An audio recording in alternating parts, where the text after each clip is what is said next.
D'où venons-nous ? Comment s'est formé le monde qui nous entoure ?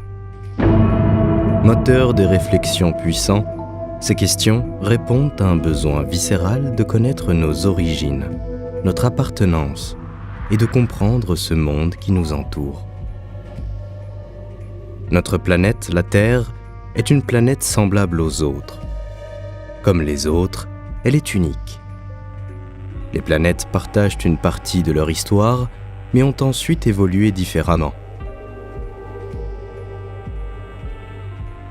La Terre est la seule planète connue à abriter la vie. Parmi tous les organismes qui s'y sont succédés, l'un d'eux a démontré qu'il avait une forte capacité à maîtriser son environnement et à l'adapter à ses besoins, l'homme. L'homme déteste l'ignorance. Il se penche donc très tôt sur ces questions dans le but de comprendre la Terre.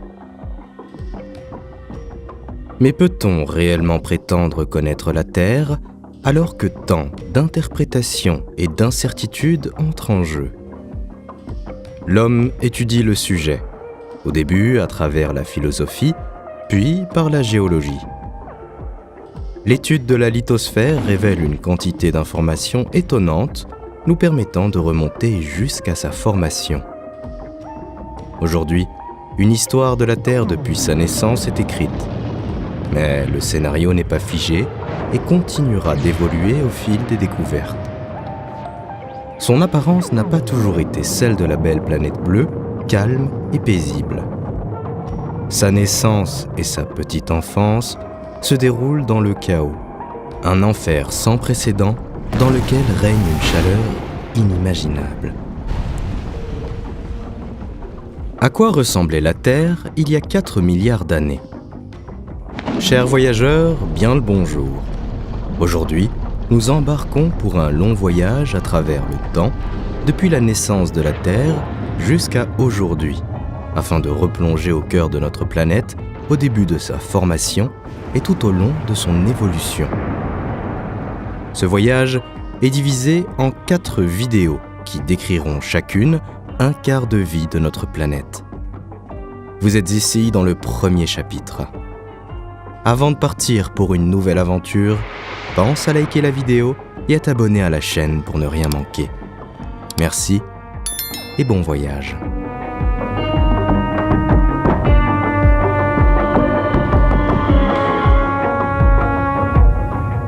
La Terre s'est formée il y a précisément 4,57 milliards d'années. Sa formation survient de plus de 9 milliards d'années après la naissance de l'univers. On ne peut réussir à comprendre la place de la Terre si on ne resitue pas celle de l'univers et de son histoire. Revenons brièvement en arrière, là où tout a commencé.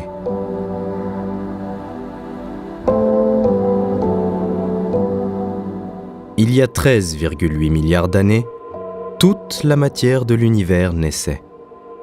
Un atome primordial, sans dimension et infiniment petit, qui contient toute l'énergie de l'univers. Ce moment précis est appelé le Big Bang. La matière et l'énergie de l'univers, ainsi que les dimensions d'espace et de temps, sont comprimées dans un état de densité extrême. La température est élevée et c'est dans cet environnement brûlant que toute la matière s'organise. «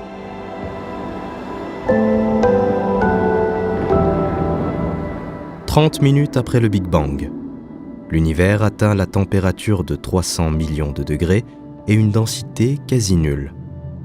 Rien ne se passe durant quelques centaines de milliers d'années. L'univers continue son expansion. Son rayonnement empêche les éléments les plus lourds de se former car ils demeurent instables. Les noyaux d'hydrogène et d'hélium baignent dans une mer de photons.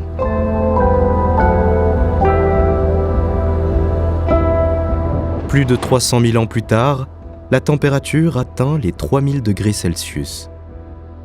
De nouvelles liaisons ont lieu. C'est la recombinaison et l'univers devient transparent.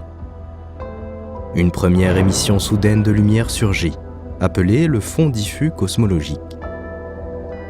C'est une grande étape dans l'histoire de l'univers qui se retrouve tout à coup éclairée.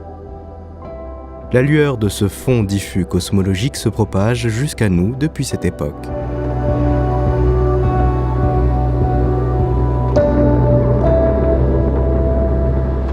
Un million d'années après le Big Bang, l'univers est homogène.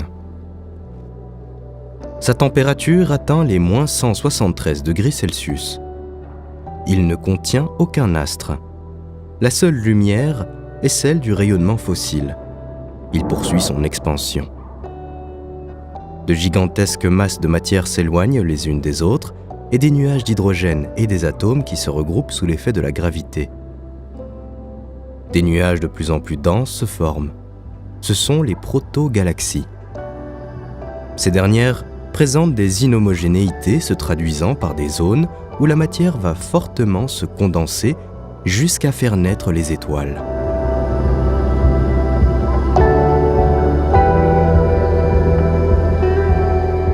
Les premières galaxies prennent forme il y a 12 milliards d'années, tels des îlots de matière baignant dans le vide intergalactique. Les étoiles naissent un peu partout. Puis, quelques milliards d'années plus tard, les premiers amas de galaxies se dessinent. Certaines galaxies fraîchement formées se regroupent en nuages, que l'on appelle amas. La future Voie lactée est en phase embryonnaire. Elle a pour origine la réunion de proto-galaxies. Le superamas local Laniakea, le bassin d'attraction gravitationnelle vers lequel cheminent les galaxies et amas de galaxies, se forme il y a 6,8 milliards d'années. Il s'apparente à un gigantesque continent cosmique constitué de 100 000 grosses galaxies, dont la Voie lactée, contenant chacune environ 100 milliards d'étoiles et 1 million de galaxies naines. Le groupe local est l'agrégat de galaxies dans lequel se trouve la Voie lactée.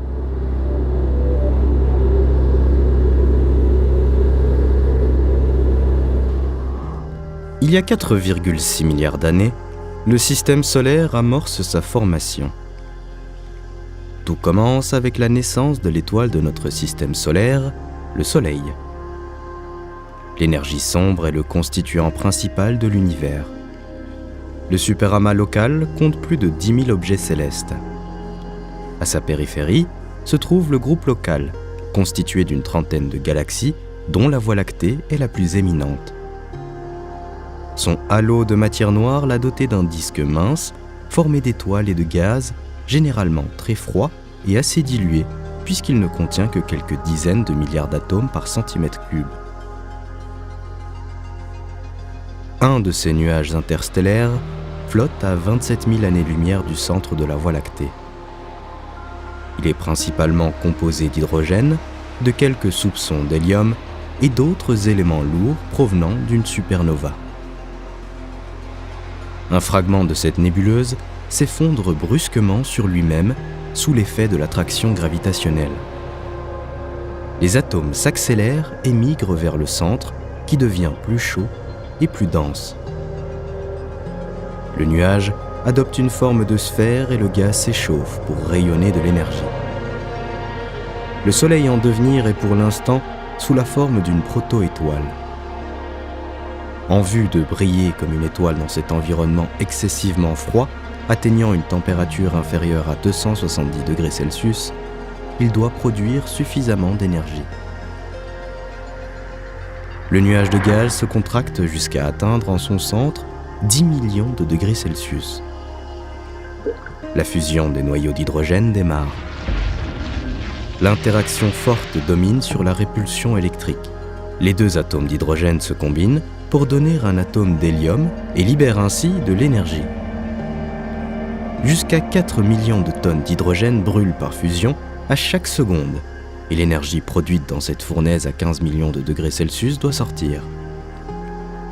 Les photons, produits au centre du Soleil, se chargent de cette tâche et mettront 500 000 ans pour arriver jusqu'à la surface. Partis du noyau brûlant, ils traversent une zone radiative plus froide, à 2 millions de degrés et plus dense, puis une zone convective où la matière chaude part se dissiper vers l'extérieur plus froid. Au terme de ce voyage, la matière refroidit et redescend vers le fond. Avant sa contraction finale, le futur Soleil s'est entouré d'un disque de gaz et de poussière qui se fragmentent en petits corps. Parmi ces derniers, certains s'agglomèrent en plus grosses structures et forment les planètes. Le disque de gaz s'amincit vers l'extérieur en raison de la gravité qui diminue et reste en permanence alimenté par les chutes de poussière qui tournoient autour du jeune Soleil. Les mouvements des particules engendrent de la chaleur qui se dissipe dans le domaine des rayonnements infrarouges. Le vent solaire chasse le gaz et les composés volatiles vers les zones externes qui sont plus froides. La ligne de gel se forme telle une limite entre le monde interne dans lequel les glaces ne sont pas stables et le monde externe dans lequel les glaces survivent. À l'extérieur de cette ligne, les embryons sont plutôt massifs et parviennent à attirer le gaz à s'enrober d'hydrogène et d'hélium. Ils continuent de grossir et lorsque la masse de cette enveloppe atteint 100 fois la masse terrestre, elle s'effondre sur elle-même et donne naissance à des planètes géantes gazeuses. C'est ainsi qu'apparaissent Jupiter et Saturne. Le deuxième scénario possible est que l'enveloppe planétaire se disperse, laissant derrière elle un gros cœur de roches et de glace comme Uranus et Neptune. De l'autre côté de la ligne de glace, le milieu est peu à peu appauvri de son gaz.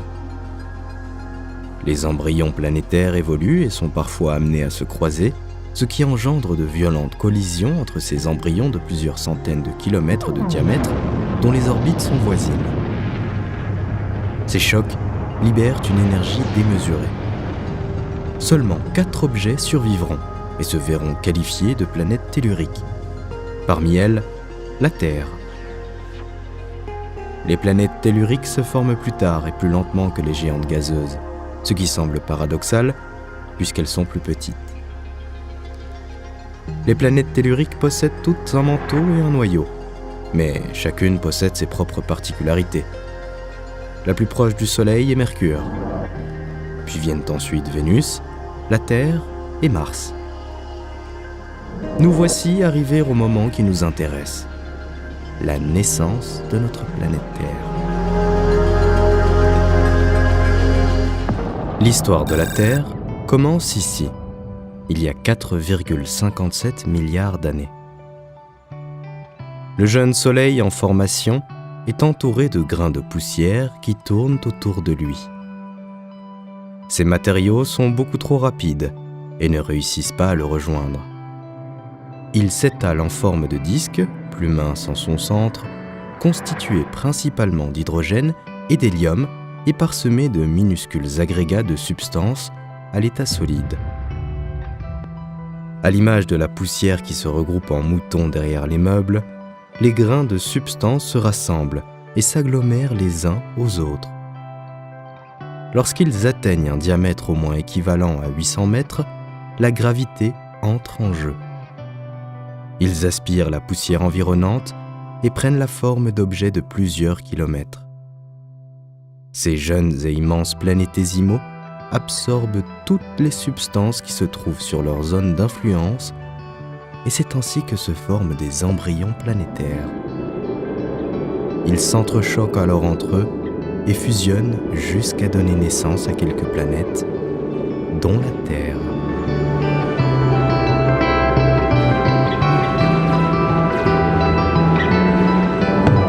Le mécanisme d'accrétion de la Terre est contrôlé par un emballement gravitationnel de corps de plus en plus gros à partir d'un disque de poussière. Ce scénario se décline en 3 temps. Dans un premier temps, les grains de poussière sont proches du plan de symétrie de la nébuleuse. Ils s'agglomèrent par collision à basse vitesse. Des corps de 1 à 10 km de diamètre se forment progressivement. Dans le deuxième temps, on assiste à l'attraction beaucoup plus importante de la matière vers les corps les plus gros que vers les plus petits. Leur masse augmente exponentiellement. C'est l'emballement gravitationnel.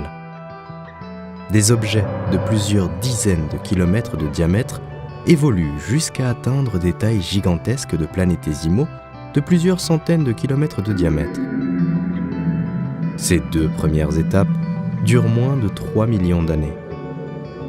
Dans le troisième et dernier temps, la croissance cesse lorsque la masse de matière dans la zone de nourrissage est accrétée.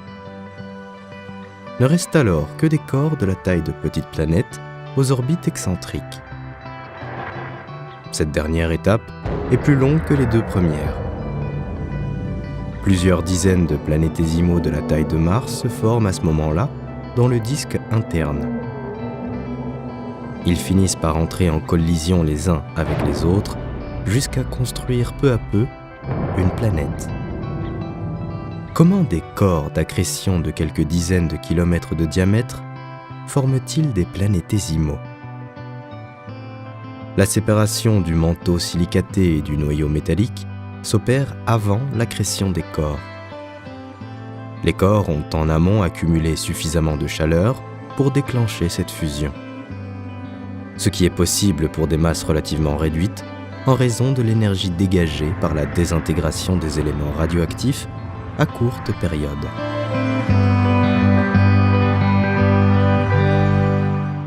La poussière est l'élément qui constitue la masse colossale d'un nuage interstellaire. C'est à partir d'elle que prennent forme les planètes. Plongeons de plus près dans l'intimité des matériaux cosmiques afin de déterminer la nature du stock initial des éléments chimiques qui ont servi à fabriquer la Terre. Les nuages de poussière interstellaire dressent des obstacles à la transmission de la lumière. Ils affaiblissent l'intensité lumineuse et modifient le spectre de lumière. Cela prouve qu'ils contiennent une grande variété de composés, majoritairement des silicates, des molécules carbonées et des morceaux de matière carbonée. Mais ces grains de poussière cachent une diversité encore plus grande, car chaque agglomérat poreux contient des éléments qui contiennent eux-mêmes des sous-grains de taille inframicrométrique, voire nanométrique. Certains sont d'origine présolaire, avec entre autres les nanodiamants, le carbure de silicium ou encore le corindon. Le reste des composants des poussières cosmiques provient des réactions chimiques propres aux nuages interstellaires ou déclenchées par les réactions entre le protosoleil et son disque interne. Les météorites chondritiques, qui présentent des chondrules, sont le matériau le plus abondant et le plus primitif de la nébuleuse solaire. Les chondrites contiennent les éléments originels à partir desquels la Terre et les autres planètes telluriques se sont façonnées. Leur matrice composite est formée de particules de quelques microns contenant des minéraux microscopiques et des molécules carbonées. Ce liant maintient ensemble les inclusions minérales riches en calcium et en aluminium et les chondrules. Il ne peut se former que lors du voyage des objets dans les zones du disque éloignées du Soleil, car les températures sont suffisamment basses pour ne pas altérer les composés les plus fragiles. Propulsés par le vent solaire, les chondrules se recouvrent durant leur voyage d'une fine pellicule de particules d'argile en forme de couronne. La fraction minérale de la matrice renferme donc, en plus de l'olivine et du pyroxène, des espèces hydratées. Ces argiles sont essentiellement magnésiennes ou ferreuses et contiennent très peu d'aluminium. En dehors des argiles, les chondrites carbonés contiennent des molécules organiques très complexes comme des acides aminés ou encore des sucres. Mais alors, avec quoi notre planète tellurique s'est-elle fabriquée il y a 4,57 milliards d'années ?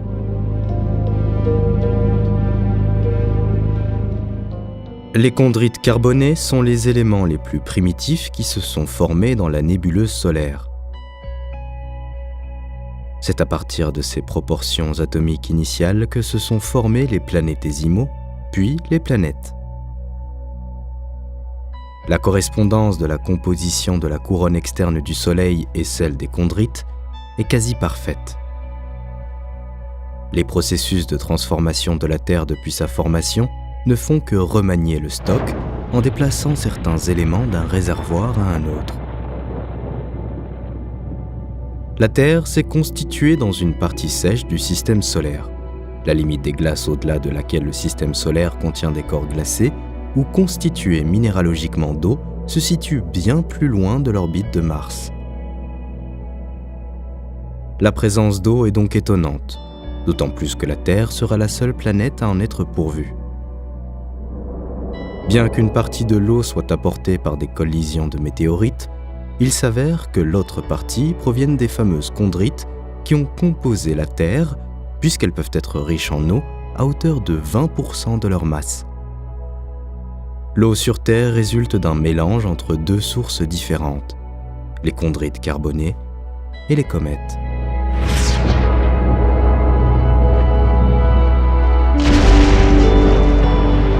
Les 100 premiers millions d'années après la naissance du système solaire sont décisifs dans la formation de la structure interne des planètes telluriques. C'est durant l'existence de l'océan magmatique généralisé que se produit la migration gravitaire des éléments vers le centre de la planète Terre, mais aussi de la Lune. Leur accumulation construit peu à peu le noyau. Cette différenciation se produit en à peine 30 millions d'années, un temps très court qui implique un mécanisme efficace. Que s'est-il réellement passé ?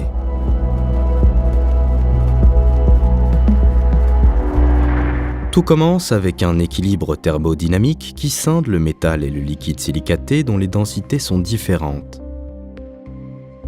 La phase la plus dense, perpétuellement soumise à un effet d'agitation, finit par s'agglomérer en fines gouttelettes d'environ 1 cm de diamètre qui s'éparpillent dans le magma. Elles sont ensuite conduites par leur poids vers le centre de la planète et s'arrêtent dans un premier temps à la transition avec le manteau solide. Ici, elles vont subir de nouvelles modifications dans leur composition. Elles intègrent quelques éléments plus légers que le fer, comme le soufre, le silicium ou encore l'oxygène. Mais à une profondeur de 1500 km, la pression est immense, plus de 45 gigapascales, et surtout trop importante pour que la température de 3500 degrés Celsius maintienne les silicates à l'état fondu. La profondeur de cette transition est déterminée par l'intersection entre la courbe de fusion commençante et le gradient géothermique.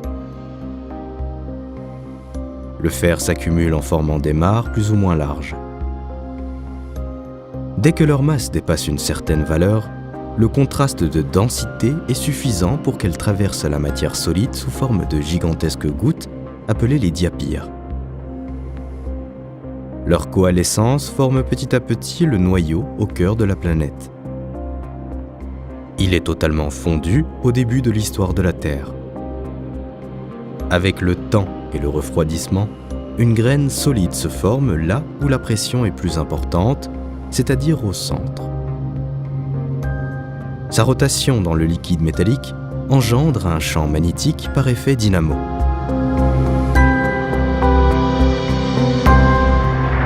Les éléments sidérophiles ne se retrouvent cependant pas tous dans le noyau. Le coefficient de partage entre les deux parties varie en fonction de la pression, de la température et de la teneur en oxygène. La finesse des équilibres chimiques qui entrent en jeu entre métal et silicate engendre des écarts de conduite. Seulement 1/3 du fer est intégré dans le noyau. Une grande quantité persiste dans le manteau aux côtés d'autres éléments sidérophiles. Le noyau de la Terre met près de 30 millions d'années à se former. Au regard des temps géologiques, c'est un temps très court. Son achèvement correspond à l'impact géant qu'elle a subi à l'origine de la Lune. Le noyau, à son achèvement, est un réservoir de fer liquide, mais n'a pas de graines solides. Sa forme n'est pas une sphère parfaite, et il se peut que son centre et celui de la planète ne coïncident pas. Le fer et le nickel sont accompagnés d'autres éléments dans leur migration vers le centre. majoritairement des éléments légers comme l'oxygène et le silicium, représentant environ 10% de la masse totale du noyau. La formation d'une graine solide est impossible du fait de la température extrêmement élevée, ce qui a une conséquence non négligeable sur l'émergence de la vie, puisqu'en l'absence de dynamo interne, la Terre se retrouve privée de champ magnétique.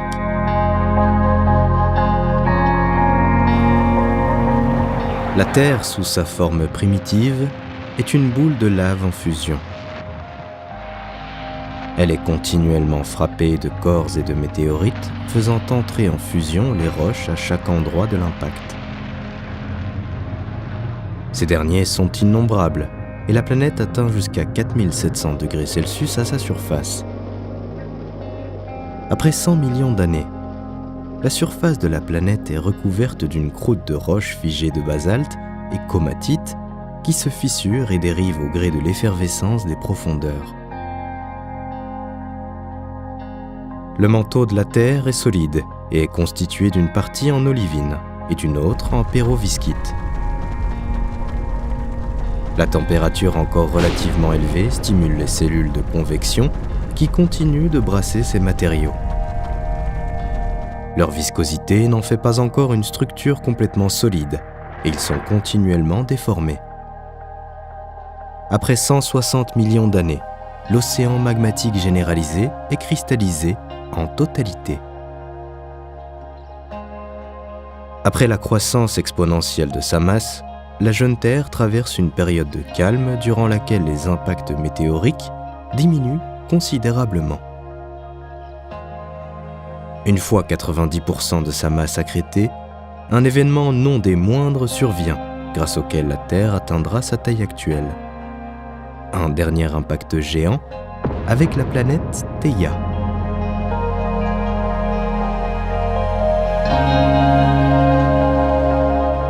La jeune Terre poursuit son évolution.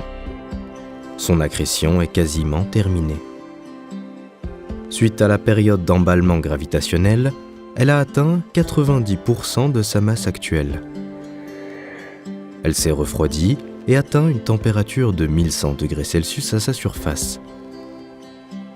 Le système solaire continue à être violemment bombardé par des astéroïdes. Bien que sa zone d'accrétion soit nettoyée, la Terre va alors subir une collision importante avec une autre protoplanète de la taille de la planète Mars, une compagne céleste, transitant sur une orbite voisine qui répond au doux nom de Theia.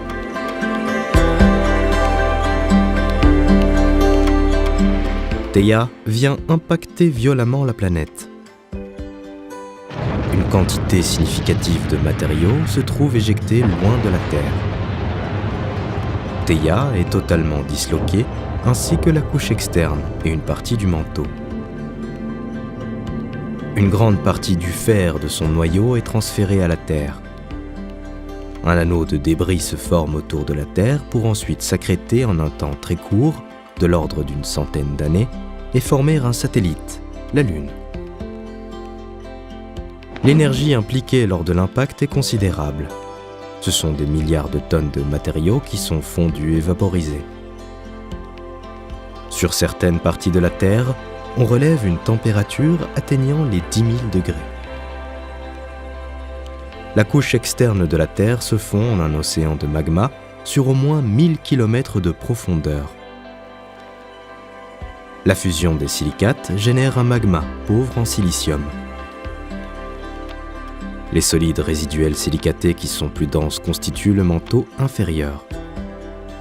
L'alliage du fer et du nickel, qui est encore plus dense, migre vers le centre et entraîne avec lui les éléments ayant une forte affinité pour le fer, comme le platine, l'or, l'iridium ou encore le tungstène. La Terre s'apparente à un empire de lave.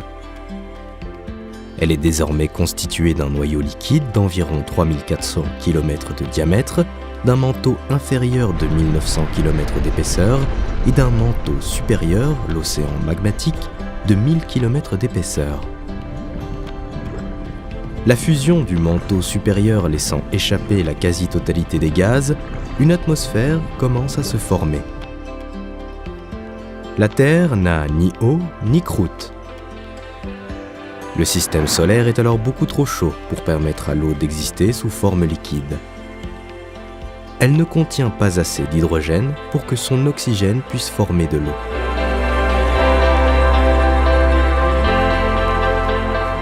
L'énergie nécessaire à l'agglomération des matières en orbite autour de la Terre est suffisamment importante pour faire fondre également une partie de la Lune et créer un océan magmatique lunaire de plusieurs centaines de kilomètres de profondeur composé de silicates fondus. Compte tenu de sa taille relativement modeste et du manque d'éléments radioactifs, ce magma n'est pas maintenu à l'état liquide bien longtemps, seulement le temps de l'accrétion. La Lune, nouvellement formée, se trouve pourvue d'un noyau de fer relativement petit.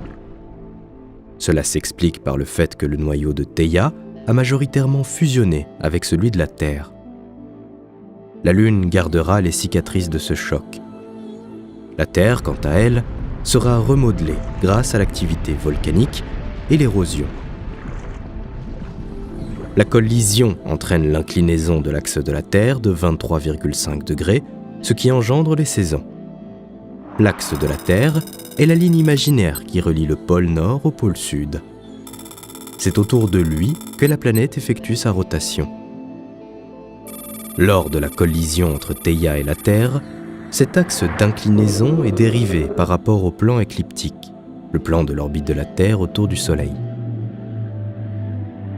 L'axe est toujours dirigé dans la même direction, mais durant une partie de l'année, l'hémisphère nord est incliné vers le Soleil, puis durant la deuxième partie de l'année, c'est l'hémisphère sud. Le Soleil chauffe davantage l'hémisphère incliné dans sa direction lorsque c'est l'été. Il chauffe par conséquent moins l'hémisphère opposé lorsque c'est l'hiver. Lors du printemps et de l'automne, le Soleil procure une quantité de chaleur semblable aux deux hémisphères.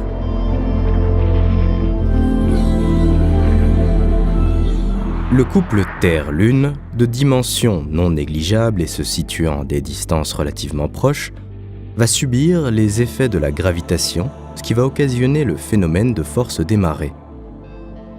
La Lune va avoir des effets sur les parties de la Terre qui sont les plus proches d'elle, à un moment donné.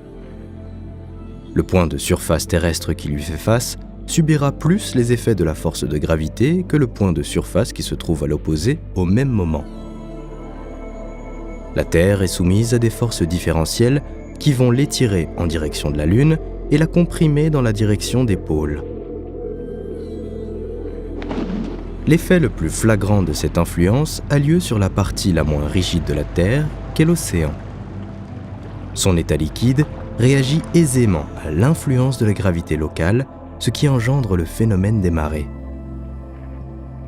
Les deux renflements de la Terre étant symétriques, un point donné subira 2 marées hautes et 2 marées basses par jour. Le Soleil intervient également dans le phénomène des marées. Il se situe beaucoup plus loin de notre planète que la Lune, mais il participe à la création d'une force de marée équivalente à la moitié de celle de la Lune. C'est de la somme des forces des marées provenant de la Lune et du Soleil que dépend l'amplitude réelle de la marée.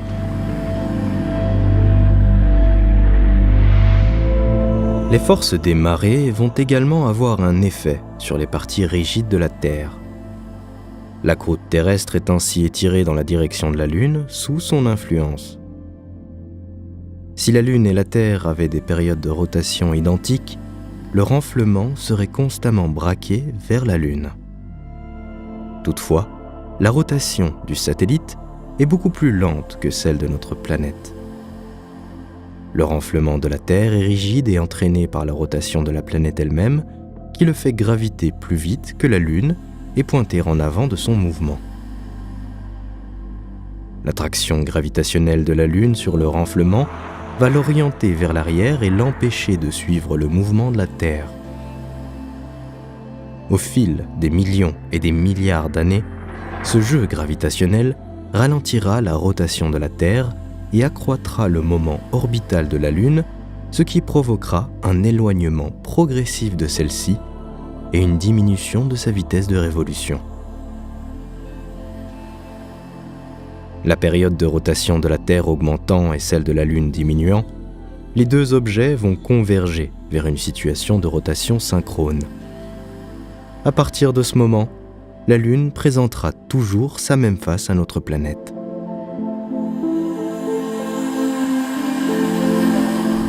La surface de la Terre est recouverte d'une couche de magma durant ses premiers millions d'années d'existence. Les continents ne sont pas encore formés. Les océans qui se forment sont vaporisés de temps à autre à cause des impacts d'astéroïdes géants. Le Soleil brille faiblement à cette époque. La Terre a subi de nombreuses collisions, ce qui a provoqué la libération d'une gigantesque quantité d'énergie et fait fondre une partie de sa matière. L'océan de magma qui recouvre sa surface et sur 600 à 1000 km de profondeur atteint les 2000 degrés Celsius et rejette de l'hydrogène, de la vapeur d'eau, du dioxyde de carbone, des silicates et de l'azote. La Terre subit un énorme dégazage. L'atmosphère s'épaissit. Elle devient étouffante et obscurcit le ciel. La pression est insoutenable. La chaleur qui irradie dans l'espace a cependant un effet non négligeable. Elle fait chuter la température sur la planète. La Terre se refroidit et sous l'influence de la radioactivité, son cœur s'échauffe. Des mouvements de convection se mettent en place. La matière qui compose le manteau remonte vers la surface, au niveau des dorsales de quelques centimètres par an, puis redescend au niveau des zones de subduction. La chaleur est expulsée sur la surface durcie sous forme d'éruptions volcaniques. Quelques fragments de croûte apparaissent ici et là, tels des petites îles flottant sur un magma visqueux.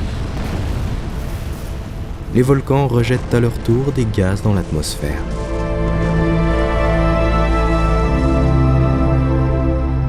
L'eau du magma se dissout et va diminuer la densité de ce dernier au point que la croûte ne parvient plus à flotter. Les laves sont à cette époque composées de basalte comatillitique et de comatillite formant une série continue entre un pôle très riche en magnésium et pauvre en calcium et aluminium. Les comatillites sont des sortes de fossiles pétrographiques provenant de la fusion du manteau, des roches essentiellement composées d'olivine et de pyroxène.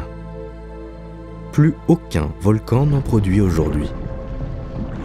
Soumises à haute température, ces laves ont une très faible viscosité et s'écoulent à l'image de l'eau.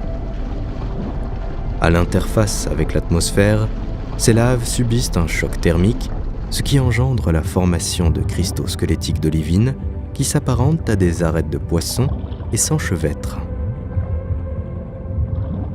La cristallisation des minéraux les plus denses se produit à 1000 km. Le silicate de magnésium prend la structure de la pérovskite. À la surface, la banquise irrégulière de roches figées et fragmentées par les turbulences du magma et par les impacts météoriques commence à couler fragment après fragment. Ce sont par conséquent les différences de densité qui vont définir la structure de l'océan magmatique au cours de son refroidissement. Ces écarts de densité sont eux-mêmes liés à la teneur en eau et à la différence de pression en fonction de la profondeur. Les fragments de croûte plongent vers le bas, jusqu'à la limite de transition de densité du magma à 250 km. C'est également là que s'accumulent les olivines qui remontent des profondeurs en flottant et que se forment les dunites, des roches solides qui isolent deux compartiments dans l'océan magmatique. Les deux espaces se réduisent à mesure que la chaleur de la Terre s'évacue et la zone des dunites s'élargit tant vers le haut que vers le bas.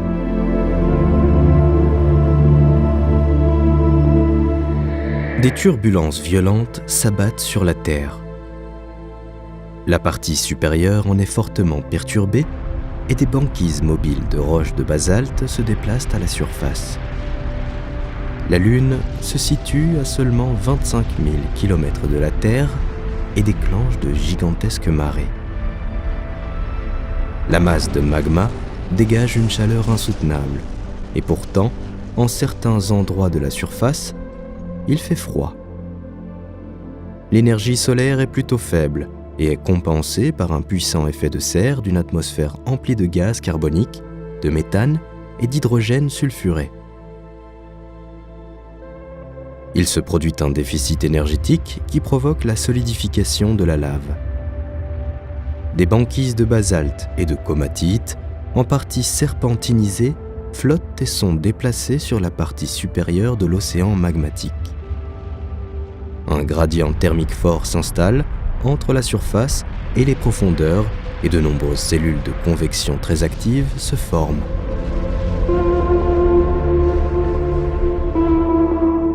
La protocroûte terrestre qui se forme au-dessus de l'océan de magma est décrite comme une banquise dont les éléments dérivent.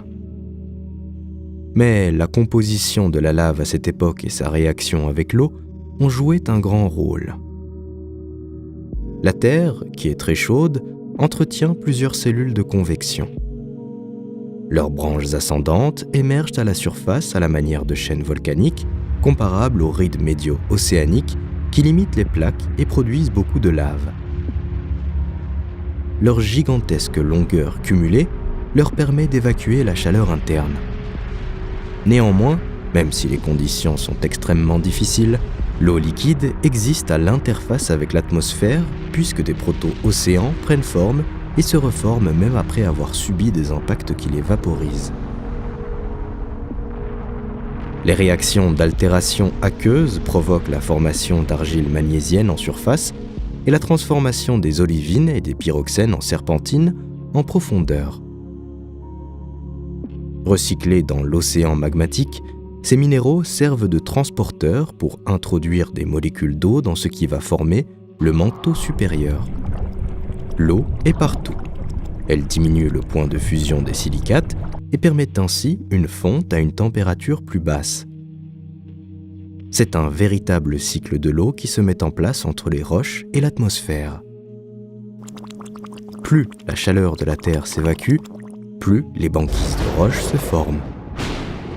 Ces îlots se retrouvent entourés d'eau, les océans, qui commencent à devenir permanents, alimentés par des pluies continuelles. Les plaques primitives se heurtent. Leurs fragments tombent dans la matière en fusion sous-jacente. Ils se mélangent et donnent naissance à de nouvelles formes de magma qui remontent en surface grâce à leur faible densité. Les volcans sont alimentés et rejettent des laves plus riches en silice.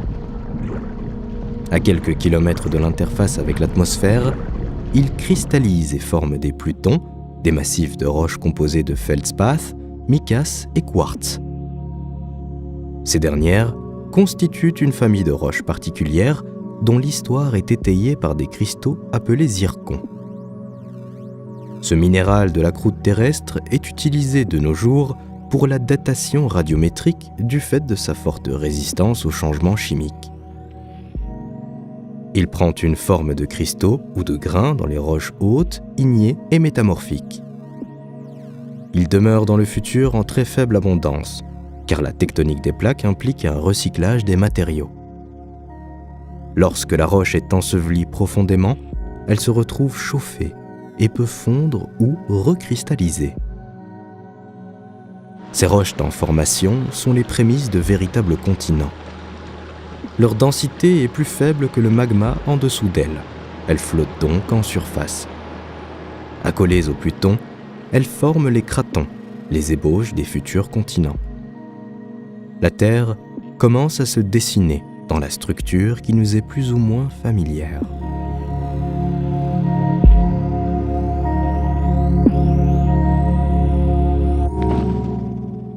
La Terre s'est bien refroidie. La température de sa croûte océanique dans les zones de subduction n'augmente que de 15 à 20 degrés par kilomètre. Les réactions métamorphiques qu'elle subit produisent de l'eau continuellement à cause de la destruction des minéraux qui contiennent des radicaux hydroxyles comme la serpentine. C'est dans des profondeurs de plus d'une centaine de kilomètres que les dernières espèces hydroxylées disparaissent, ce qui va engendrer la formation de roches composées en totalité de minéraux anhydres. L'eau libérée gagne le manteau sous-jacent, diminuant le point de fusion des péridotites. Elles fondent dans une proportion n'excédant pas 10 à 15%. Le gradient géothermique est à l'époque beaucoup plus fort qu'actuellement. L'élévation rapide de la température avec la profondeur entraîne la déshydratation et la fusion de la plaque océanique dès 50 km de profondeur.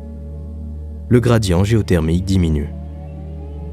Des interactions de plus en plus fréquentes se produisent avec le manteau du fait que la fusion de la plaque océanique se produise à des profondeurs croissantes.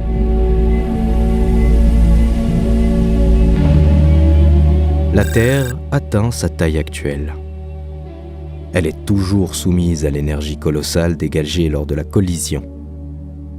Les matériaux qui la composent fondent. Le fer, plus dense, coule vers le centre et s'allie au nickel. Au bout de centaines de millions d'années, ce cœur, devenu un noyau liquide et bouillonnant, commence à se refroidir. Mais ce refroidissement ne s'opère pas de façon homogène dans tout le noyau. Les différences de température entre la couche externe et le centre provoquent des mouvements de convection dans le fluide qui s'installent dans un champ magnétique gigantesque, celui du Soleil. Le fer en fusion est un élément conducteur. S'il est mis en mouvement dans un champ magnétique, il engendre un courant électrique qui crée à son tour un champ magnétique cumulé au champ primitif. Le champ magnétique va désormais protéger la Terre des effets des éruptions solaires. Tel un bouclier, il protège l'atmosphère et par la suite, les premières formes de vie des aléas météorologiques aux effets souvent dévastateurs.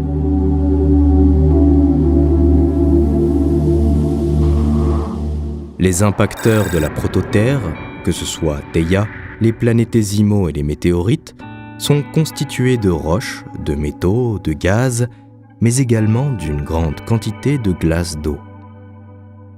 Lors des impacts, une part de l'énergie libérée est transmise aux éléments les plus légers, les libérant ainsi de l'attraction terrestre. D'autres impacteurs libèrent des éléments volatiles sur Terre. Le vent solaire est un vent dévastateur et brûlant. Il balaye tout sur son passage. Toutes les traces d'atmosphère sont soufflées vers les profondeurs du système solaire. Ce vent de l'enfer atteint une température de plus de 700 degrés Celsius. Le vent solaire dissipe les éléments légers dans le milieu interplanétaire. Il est très intense à cette époque, puisque le Soleil tourne sur lui-même 3 fois plus vite qu'aujourd'hui et que son activité est plus intense. Alors que la jeune étoile brûle le deutérium pour former de l'hélium-3, sa température monte et elle expulse de gigantesques bouffées de gaz ionisés, principalement composés d'hydrogène. La jeune Terre se constitue de très peu d'éléments légers, car l'hydrogène et le deutérium se sont concentrés majoritairement dans le Soleil. Dès lors que le vent solaire se calme, la Terre débute la constitution d'une nouvelle atmosphère. Les poussières et les cailloux qui forment la Terre primitive sont constitués de molécules capables de se vaporiser comme de l'eau et des silicates. Des phénomènes violents viendront dans quelque temps les libérer. En raison d'un manque d'oxygène, la couche d'ozone n'est pas encore formée. La vapeur d'eau contenue dans l'atmosphère est donc photodissociée en atomes d'hydrogène qui s'échappent dans l'espace sous l'effet du rayonnement UV. L'atmosphère primitive contient du gaz carbonique et de l'azote en grande proportion. À cela s'ajoute du méthane, du dioxyde de soufre, de l'ammoniac et de l'acide chlorhydrique, une composition identique à celle de Vénus actuellement. L'atmosphère est teintée de rose, due au méthane d'origine volcanique, météorique et cométaire.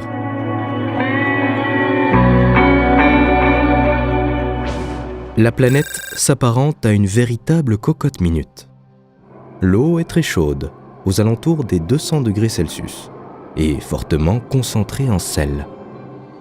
La pression de l'atmosphère primitive est dense et chargée en vapeur d'eau et en gaz carbonique, bien supérieure à la pression actuelle.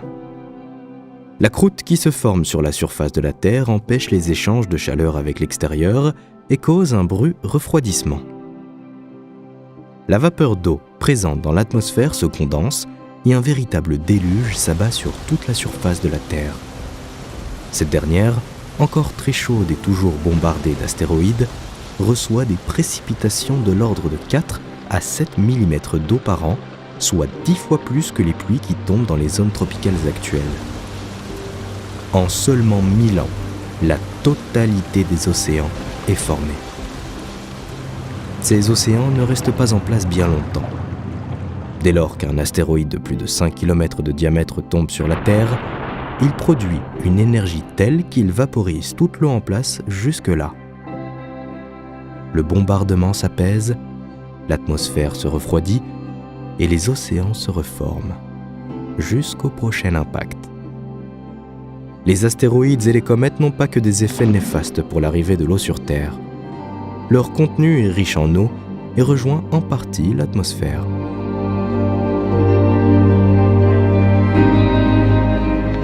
La Terre est composée de grands plateaux basaltiques et de protocontinents. Les planètes géantes gazeuses sont en pleine migration. Les effets de résonance gravitationnelle dépeuplent la ceinture d'astéroïdes de Jupiter et la zone proximale de la ceinture de Kuiper avec Saturne, Uranus et Neptune.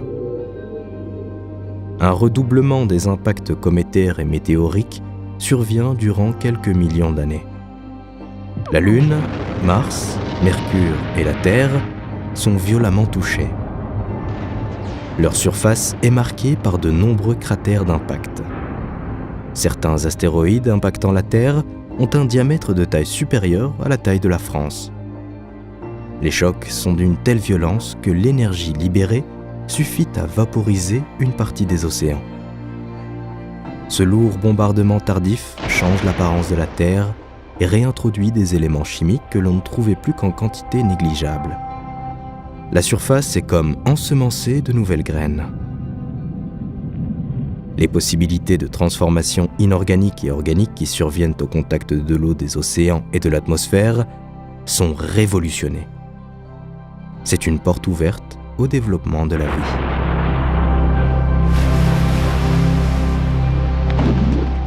Les gros bombardements laissent place à des bombardements de corps plus petits. Les impacts ne vaporisent plus l'eau de la Terre, au contraire, ils l'approvisionnent. Les océans gonflent. Le gaz carbonique présent dans l'atmosphère se dissout dans ces océans primitifs et les rend très acides. Les minéraux silicatés sont désagrégés. Le fer, qui n'est pas encore oxydé, se libère dans l'océan sous forme soluble et lui donne une couleur vert-brun. Le paysage devient plutôt calme, comme s'il se préparait à accueillir la vie. Le ciel rosé recouvre une grande partie de la surface de la Terre. La planète bleue n'est pourtant encore pas si bleue. Les remontées des gaz volcaniques provenant du manteau terrestre donnent naissance, entre autres, au chlore. Les météorites, notamment les chondrites, contiennent des silicates fondus. C'est à travers ces deux vecteurs que la Terre se retrouve forgée de sel. Les éléments les plus légers se retrouvent en surface où ils sont érodés puis déplacés jusqu'à la mer par l'eau et le vent. Les océans atteignent enfin leur volume final. La Terre semble s'apaiser. C'était sans compter sur la lourde croûte qui s'est refroidie et figée en surface, qui commence à se fragmenter sous l'effet de son propre poids et à fondre sous l'effet de la chaleur des entrailles de la Terre. Mais cela n'empêche pas la vie de faire une première apparition.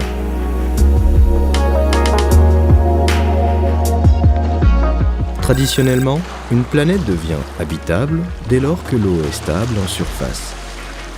Cela suppose en amont que la vie est basée sur la chimie de l'eau, mais aussi du carbone. L'atome de carbone est l'un des plus propices à l'instauration de liaisons et par conséquent à la formation de molécules plus longues et plus sophistiquées ayant des propriétés diversifiées. Les molécules organiques ne sont pas stables lorsque la température est élevée. Il faut attendre que la température baisse en dessous des 150 degrés Celsius pour que la vie apparaisse.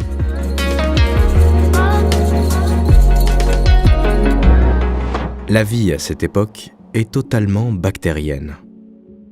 Les premières molécules organiques sont édifiées par des phénomènes physico-chimiques tels que l'évaporation de l'eau, la réaction des molécules d'eau avec les gaz contenus dans l'atmosphère, la condensation et la précipitation en pluie. La soupe prébiotique est ensuite acheminée vers les océans grâce au ruissellement de l'eau.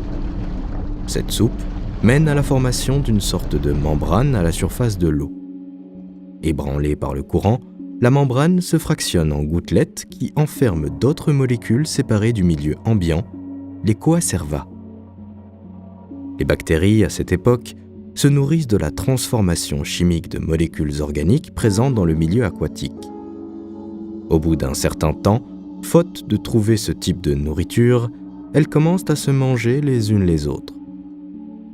Ce premier acte de prédation permet de passer à une étape fondamentale dans la sélection naturelle et l'amélioration des caractéristiques, puisque seuls les mieux adaptés survivent. Le coacervat est alors comme un système clos, et sa composition se distingue de celle des solutions qui l'environnent. Mais il lui manque encore la signature des vraies cellules, puisqu'il est dépourvu de protéines, d'enzymes et d'ARN.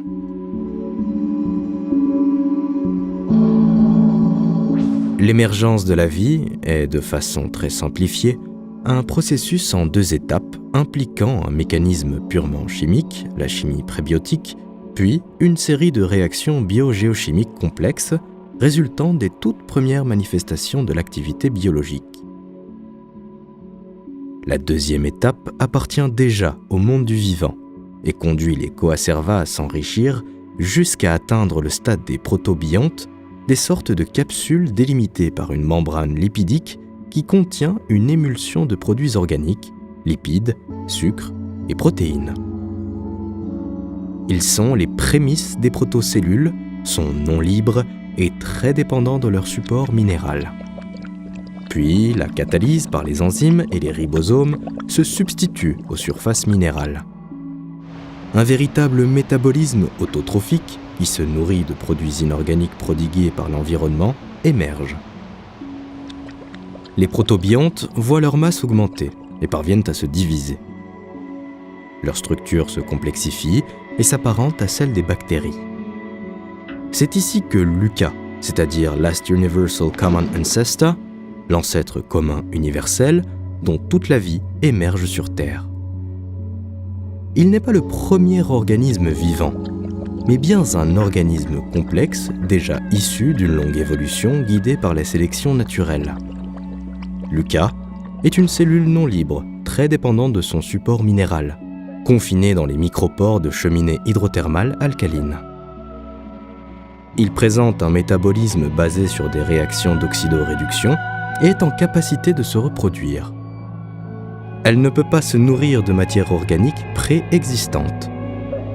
En contrepartie, elle possède des enzymes qui interviennent dans le métabolisme des nucléotides et un ribosome primordial qui synthétise les protéines. L'UCA possède une structure cellulaire complexe. Dès lors que l'UCA a été en capacité de synthétiser elle-même les composants lipidiques et protéiniques de ses membranes, elle évolue en être vivant prokaryote et elle se libère. Le monde des bactéries s'ouvre sur une planète entière à coloniser. Quelques-unes d'entre elles deviennent hétérotrophes et rejettent du méthane ainsi que de l'oxygène.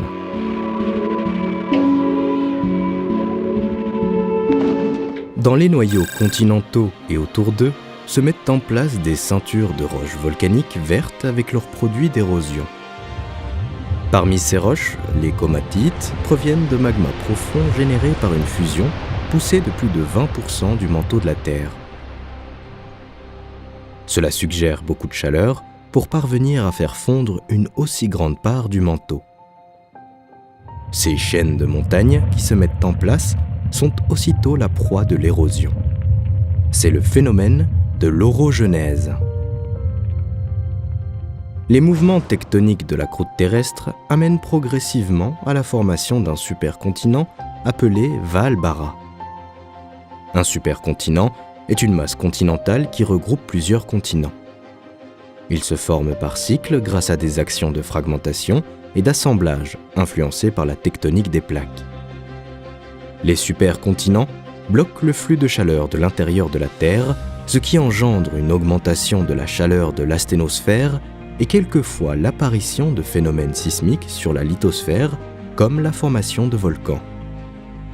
Le magma qui remonte et certains fragments du supercontinent s'écartent jusqu'à le disloquer. La reformation de supercontinents survient lorsque les fragments se rejoignent, après avoir dérivé à la surface de la Terre.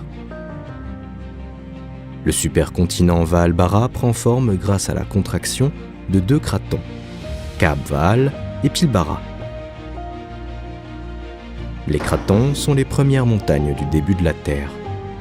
Nés d'une activité volcanique gigantesque, ces sommets ignorent les séismes et atteignent des profondeurs de 200 à 300 km.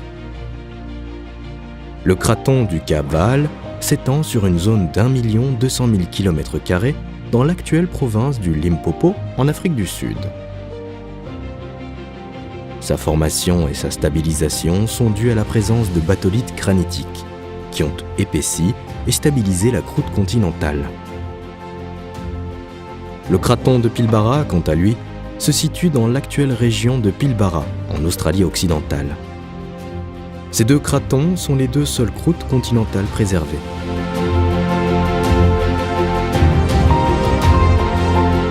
Organismes unicellulaires vivant dans l'eau en colonie, elles sont les premiers éléments de la chaîne alimentaire capables d'utiliser la lumière du soleil comme source d'énergie.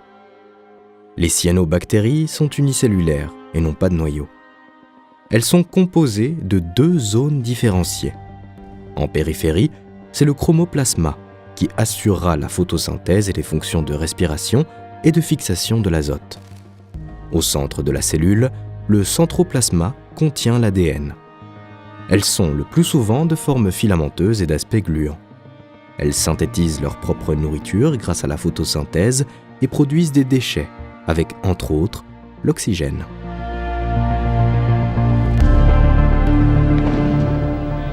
La photosynthèse est le plus connu et le plus répandu des modes de production d'énergie chimique utilisant la lumière et mise au point par des êtres vivants dans l'objectif de s'alimenter.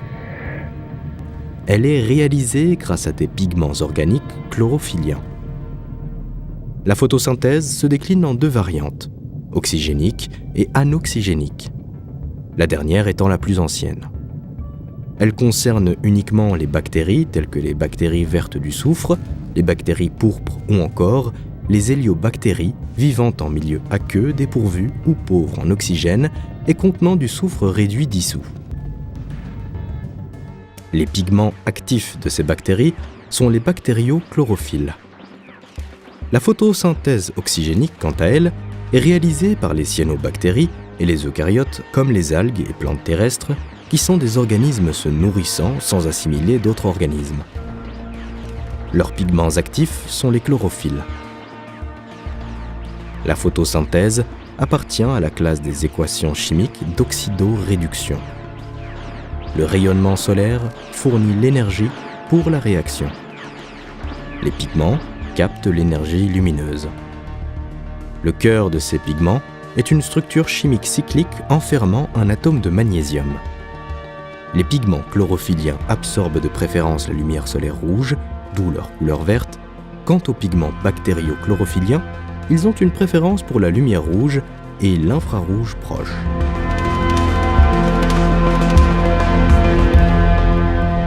Les cyanobactéries peuplent les stromatolites, des structures mi-vivantes, mi-rocheuses, formées par une gélatine bactérienne filamenteuse qui piège le carbone de l'air pour l'incorporer sous forme de sédiments dans la roche.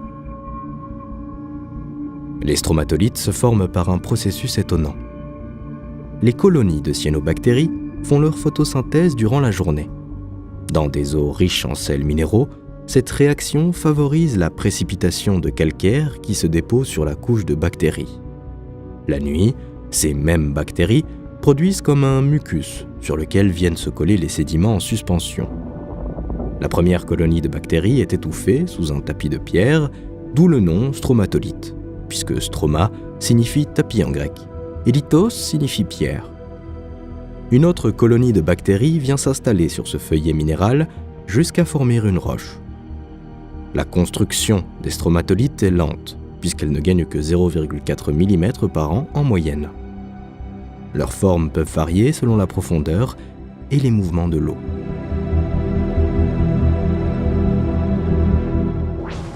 Le soleil brille d'un jaune pâle, presque éteint, qui dissipe à peine l'obscurité qui règne sur Terre. Dans le ciel, des nuages de cendres noires et stagnants s'épandent et une odeur de soufre emplit l'atmosphère. Des jets de lave basaltique s'élèvent dans l'air jusqu'à des centaines de mètres de hauteur avant de retomber sur la surface de la Terre. Les fissures rejettent des panaches de vapeur blanche-bleue de lave bouillante. Ces laves contiennent une forte proportion d'olivine, silicates de fer et magnésium, un rapport calcium-aluminium élevé et une extrême richesse en magnésium, jusqu'à 30%. L'intensité du rayonnement solaire émis est 20 à 30% plus faible qu'aujourd'hui. Comparativement, si l'atmosphère de la Terre avait la même composition que notre atmosphère actuelle, la planète aurait totalement gelé en seulement quelques centaines d'années. Ce paradoxe du Soleil froid s'explique par plusieurs hypothèses. Même si le Soleil chauffe moins, la vie est beaucoup moins développée. Les organismes vivants n'ont pas dégagé beaucoup d'oxygène, ni utilisé le CO2 pour le précipiter en carbonate. La végétation étant inexistante, les racines ne consomment pas le CO2 des roches silicatées. L'atmosphère est alors 10 à 100 fois plus riche en CO2 qu'aujourd'hui. Le méthane, en l'absence d'oxygène, n'est pas oxydé en CO2 et persiste sous sa forme d'origine. Il est considérablement présent dans l'atmosphère. C'est grâce à cette quantité importante de gaz à effet de serre qu'un climat tempéré règne sur la Terre et que l'eau liquide est présente.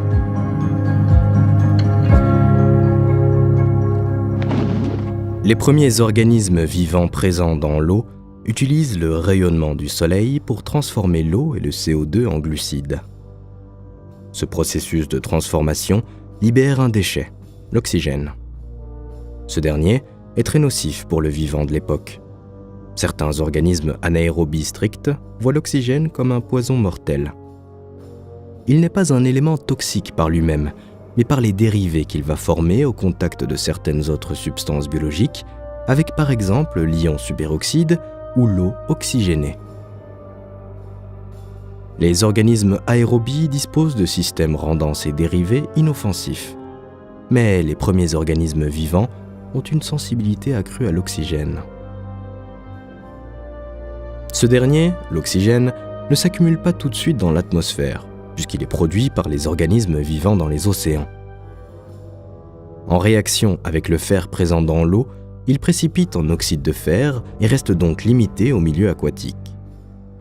Au bout d'1 milliard d'années, le fer des océans est totalement oxydé et c'est là que, progressivement, l'oxygène gagne l'atmosphère. Beaucoup d'organismes succombent lorsque l'oxygène apparaît. Certains réussissent à s'en sortir en trouvant des abris dans des niches dépourvues d'oxygène, puis d'autres se font forcer d'évoluer pour survivre dans ce milieu qui leur devient hostile et deviennent aérobiques. L'évolution en aérobie passe dans un premier temps par des enzymes qui se contentent de neutraliser les poisons créés par l'oxygène. Puis, la membrane cellulaire s'adapte et apparaît le premier système couplant la consommation d'oxygène à l'assemblage ATP. Les organismes deviennent avec le temps de plus en plus dépendants de l'oxygène pour leur alimentation en énergie. Et enfin, apparaissent les bactéries aérobies.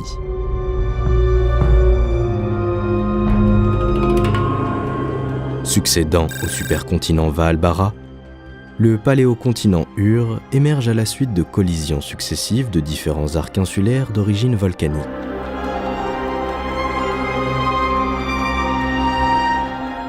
La croûte continentale est suffisamment développée et modifie significativement la composition chimique du manteau supérieur. La différenciation magmatique appauvrit le manteau supérieur au fur et à mesure que les magmas, de plus en plus granitiques, en sont extirpés. La Terre s'est encore refroidie et cela engendre une augmentation de la viscosité du manteau. L'angle de la subduction est en hausse, et si la plaque fond encore, les magmas résultants sont aisément mélangés avec ceux provenant de la fusion du manteau. De nouvelles terres continentales continuent de se former. La température des entrailles de la Terre se refroidit. Le basalte continue de s'enfoncer et se déshydrate par la même occasion, ce qui l'empêche de fondre. Son eau qui remonte en surface humidifie une partie du manteau qui, lui, se met à fondre et façonne de nouveaux fragments de croûte continentale de composition totalement différente. Les masses voyagent à une telle puissance qu'elles finiront à un moment par s'assembler en un nouveau supercontinent.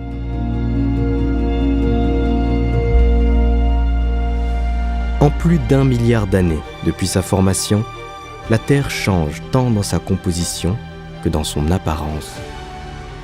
Après une période s'apparentant à l'enfer, le calme revient et une vie discrète peut commencer à se développer.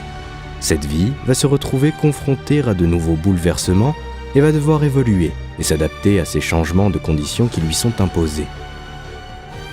Notre voyage s'arrête ici pour aujourd'hui. Vous êtes curieux de découvrir à quoi ressemblait la Terre il y a 3 milliards d'années ? Rendez-vous dans la prochaine vidéo.